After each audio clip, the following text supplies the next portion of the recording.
Today in history, May 18th, 1980, 8:32 in the morning. The sky above Washington state is perfect. Spirit Lake shimmers like glass. And Mount St. Helens, the most beautiful volcano in North America, sits calm, white, and timeless. In exactly 1 minute and 17 seconds, she will be gone, and 57 people will die.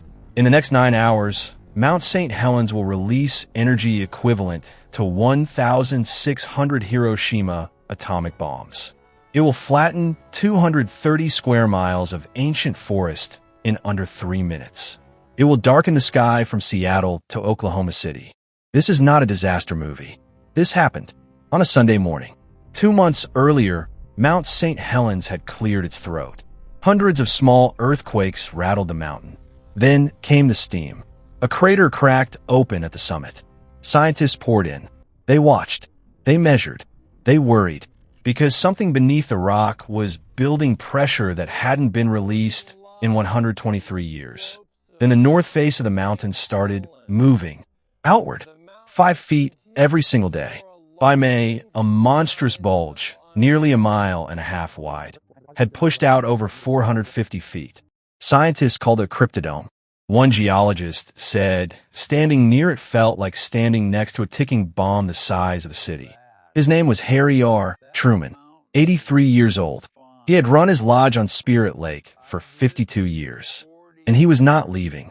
When authorities begged him to evacuate, Harry said, "That mountain is a part of Truman, and Truman is a part of that mountain." America loved him for it. He had no idea what was coming. 5.7 miles from the summit, a 30-year-old volcanologist named David Johnston was alone at the closest monitoring post. He knew the bulge was catastrophic. He knew it could go at any moment. He took his readings. He waited, and just after 8:30 on Sunday morning, his radio crackled to life one final time. Getting people to leave was its own battle. Loggers wanted their equipment.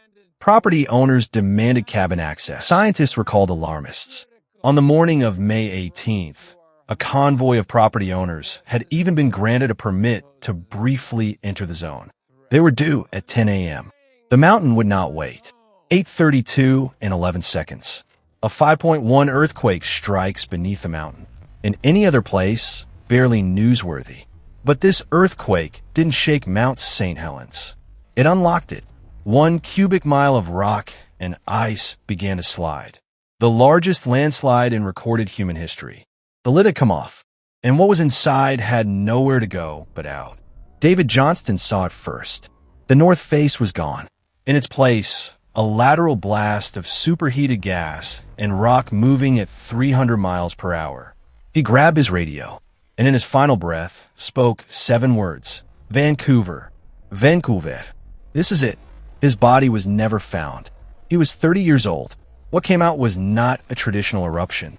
It was a superheated hurricane moving at the speed of sound, 570 degrees Fahrenheit.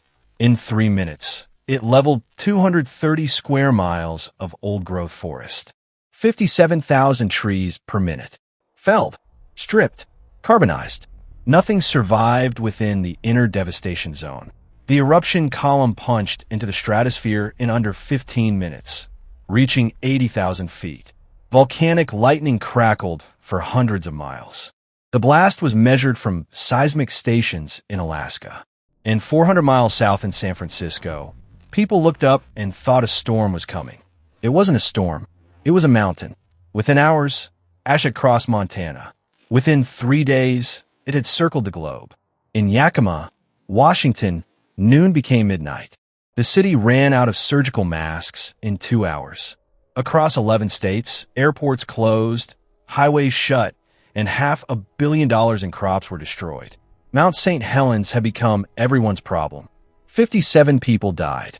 Harry Truman was buried under 150 feet of volcanic debris. His lodge, his cats, 52 years of memories, gone in seconds. David Johnston died at his post. Photographer Reed Blackburn died in his car. Geologists, gimpers, loggers, 57 people who woke up that Sunday morning not knowing it was their last. When helicopters finally flew over the blast zone, the pilots fell silent. 230 square miles of ancient forest, reduced to a gray lunar plain. Spirit Lake buried under 200 feet of debris. The mountain had lost 1,300 feet of elevation. In 9 hours, Mount St. Helens moved more earth than all the construction projects in American history combined. And then, life came back. Prairie lupin pushed through the ash.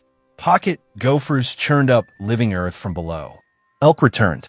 Osprey nested on Spirit Lake again. The blast zone became one of the greatest natural laboratories on Earth. Mount St. Helens didn't just show us destruction. It showed us something more profound. That even after the worst imaginable catastrophe, the world finds a way to begin again.